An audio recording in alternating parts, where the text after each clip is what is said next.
बिस्मिल्लाहिर्रहमानिर्रहीम। अस्सलाम वालेकुम। बीवी से बू आती है।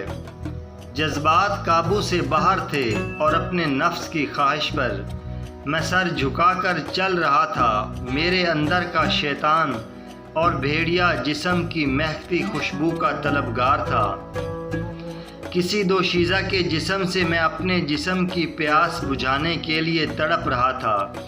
घर पर बैठी मेरे निकाह में पाबंद एक औरत मेरी मुंतज़िर थी, लेकिन मुझे इसके जिस्म से नफ़रत सी थी। मैं रास्ते में किसी जिस्म की खातिर दर बदर भटक रहा था और मेरे पास मेरी आज की दिहाड़ी से हासिल होने वाली वो रकम मौजूद थी जिससे मेरे घर का किचन और दाल रोटी चल रही थी। लेकिन मैं सोच रहा था कि अगर आज मैं भूखा और खाली पेट सो सकता हूँ तो मेरे बीवी बच्चे भी तो फाका काट सकते हैं। तो आज की दिहाड़ी से अपने जिस्म की प्यास बुझाने के लिए तैयार था।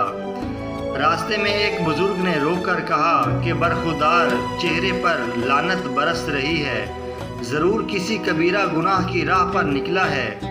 तेरे चेहरे से तेरी शैतानियत खूब टपक रही है और जिस्म से नफ्स की बू आ रही है। तो बाबा जी मेरी मर्ज़ी, मैं जो करूं। आप कौन होते हैं मुझ पर फ़िक्रे कसने वाले? मैं तो तेरी रहनुमाई कर रहा हूं कि शर्म कर, किस राह पर निकल पड़ा है। बाबा जी जिस्म की आग में जल रहा हूं, बुझाने का सामान तलाश कर रहा हूं। शादीशुदा है? हाँ बाबा जी, 3 बच्चों का बाप भी हूँ। कमबख्त, बेगैरत, मनहूस, शर्म कर। किसी चुल्लू भर पानी में डूबकर मर जा।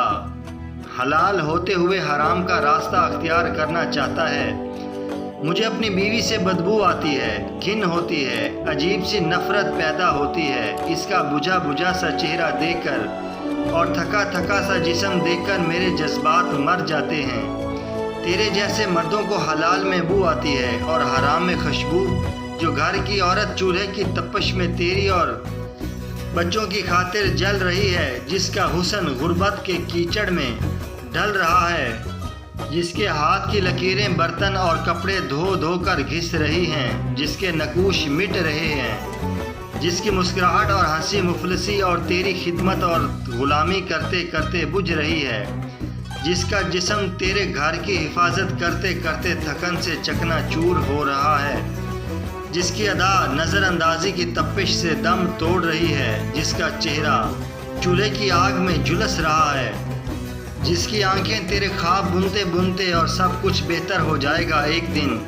इस दिन का इंतज़ार करते करते इसकी आंखों की बेनाई मद्धम पड़ रही है। ऐसी औरत से बू आती है, कभी बदकिरदारी के इल्ज़ाम, कभी ताने, कभी ज़बान दराजी के फ़िक्रे।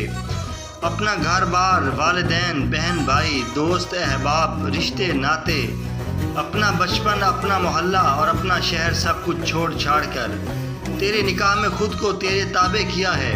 अपने सारे ख्वाब तोड़कर तेरे ख्वाबों को अपने ख्वाब तस्लीम किया है। तेरी औलाद को 9 महीने तक अपने पेट में रख कर अपना लहू पिला पिला कर वो खुद ढांचा बनी है। सारा दिन तेरे घर वालों की, तेरे रिश्तेदारों की बातें सुनती है। अपनी थकन, अपने दुख दर्द, अपनी तकालीफ को भूल कर वो बिस्तर पर तुझे मुस्कुरा कर मिलती है।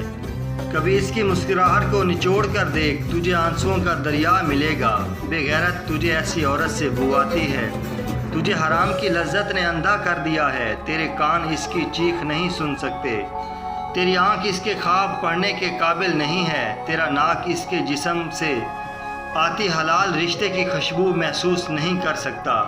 ला इलाज है तू, जाकर सदका कर और खुदा से अपनी हिदायत की दुआ मांग। जज़ाकल्लाह।